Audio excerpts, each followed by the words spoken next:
Obviously, the Lakers need him more.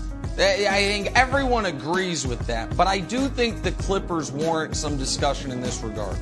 Very odd, I guess it wasn't odd, but it was surprising to me, comment from, I think it was Lawrence Frank last night when they were talking about the draft. He was asked about Kawhi Leonard. Said Kawhi still isn't playing 5-on-5? Like, the Kawhi Leonard questions about availability and about rehab and about injury, I feel like have been the dominant storyline with Kawhi ever since Zaza slid under his foot.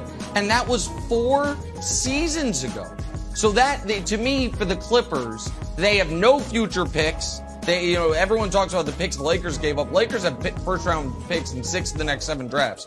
The Clippers, their pick cupboard is barren from the Paul George trade.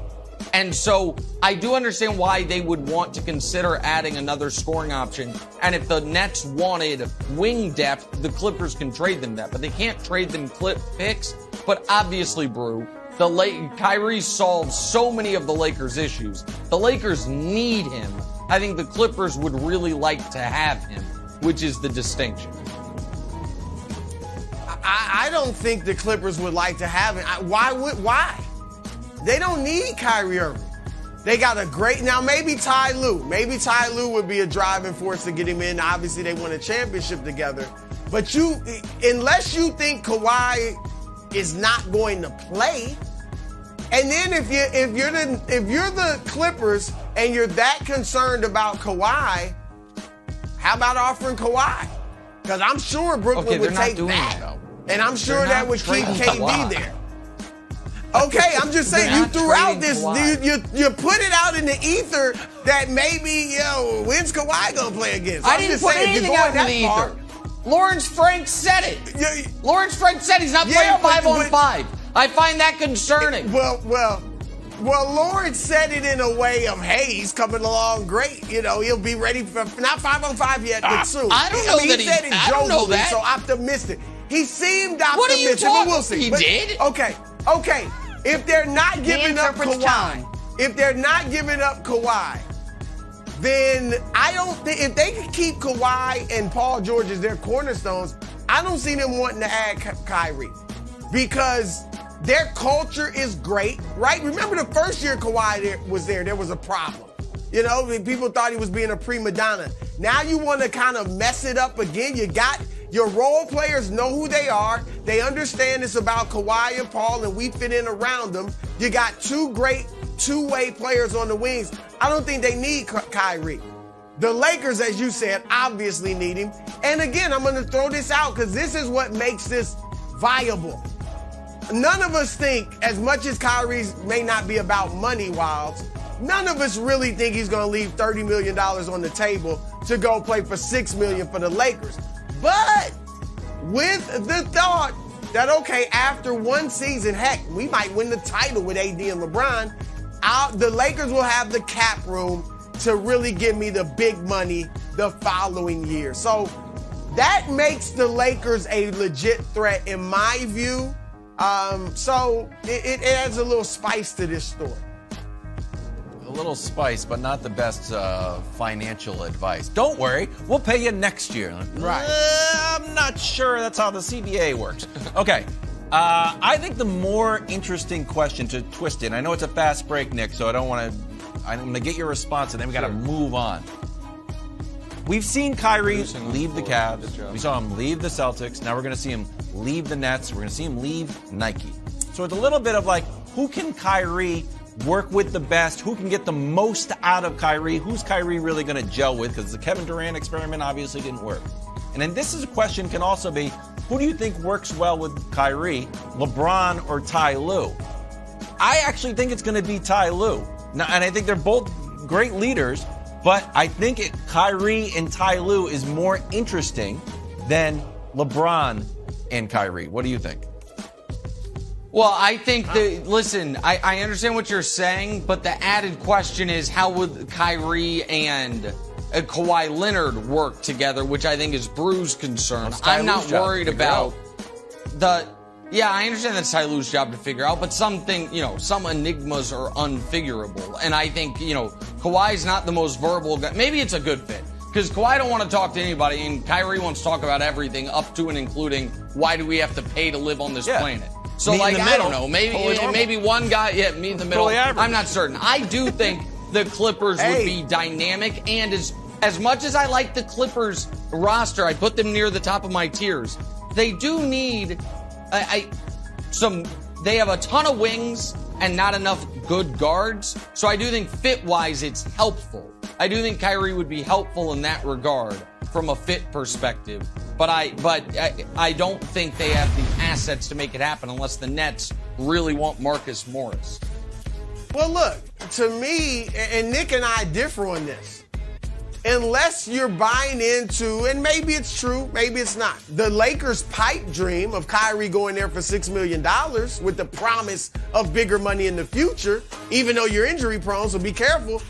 Unless you believe that might happen, then if I'm the Nets, I'm not just sending Kyrie somewhere for picks and, I mean, I got Kevin Durant. I'm trying to build a team that can keep Durant and still compete for the Eastern Conference title. And so I'm not sending him to Miami for Max Strus. All right? I need Bam Adebayo, Tyler Hero. Well, you're not getting him. I don't really want Kyle Lowry, but, well, then you're not getting Kyrie. I mean, you're not getting Kyrie for the later guys on your bench and a bunch of picks. I'm sorry. So if I'm the Nets, what I'm going to require to get from Miami, in fact, my first name is Gimme Jimmy Butler. And you know what? Okay. Jimmy and Ben weren't great in Philly. So how about this, Nick? I wrote this. How about this? Jimmy Butler and Bam Adebayo for Kyrie and Ben Simmons. How about that? Wait, what? That's where we start talking. Why would Miami do that? Because I love Jimmy Butler and Kevin Durant together. You act like I got to give Kyrie what he wants. Okay, well, then you don't get Kyrie. Okay. All right, well, then See, I would be a hardcore negotiator. I would be a culture setter. And no one would do business I'm not running with an AAU team. I'm not running an AAU team. Hold on a second. Can I tell you something about Bru's hardcore negotiation? The Nets followed Bru's negotiation strategy to a T about Kyrie. I would tell him to opt in, and I would tell him if I don't opt in, I'm offering you 1, maybe 2 years. And how has that worked out? Their entire team is falling apart. Kyrie is demanding out. Bro. We're talking about where Kevin Durant wants to go. And Bru's like, I'm holding the line. It is insane. Bru is like, I won't negotiate with terrorists. And there are bombs going off all over the country. That's what it's about. Great. You got your manhood. Yeah, you and Al Pacino. You got your word and something else, and that's it, though. Unfortunately, Bru. Listen, man, if I look at this question as, would the Heat, what the question is, would the Heat be serious title contenders with Kyrie? My answer is yes. Now, obviously, the answer is no if they have to trade, Dwayne Wade's retired jersey, Jimmy Butler, the naming rights to the arena, and half of Biscayne Bay. Then no, they're not title contenders. But if I do think about as good as the Nets are going to do, would be Kyle Lowry, who you hope has a year left of high-level basketball, Tyler Hero, who just won 6th Man of the Year, and a draft pick, and maybe one of the other guys, Strus or Vincent. You are not getting Bam. The Heat are not trading Bam for Kyrie. So in Wilds, my answer is yes, because I think Jimmy, Kyrie, Bam is a title contender. I do think Bru's negotiation strategy is bizarre. Jimmy lit Minnesota on fire because they weren't intense enough. Jimmy saw that Ben wasn't intense enough, wasn't committed enough. So the Sixers made the wrong call, but Jimmy was out of there. Now Jimmy found a home where the flames of intensity burn hot in Miami with the Heat. I could not think of someone more polar opposite to Heat culture of showing up, working hard, like being really focused and into it and showing up every day than Kyrie. You think Jimmy and Kyrie are going to work hand in hand? I just feel like it's the exact opposite. Guys, listen, it's Friday. We've had a great week. and we got an hour 15 left in the show. I'm going to get really irritated if you guys keep acting like I'm the one reporting the team's interest. I'm not the one that's saying Miami might be interested. Take it up with Mark Stein. Take it up with whoever in Miami might be interested. You guys are arguing against the team's interest. I'm simply saying, okay, I believe Stein is telling the truth that Miami might be interested. Do you think whoever's interested in Miami hasn't met Jimmy Butler yet?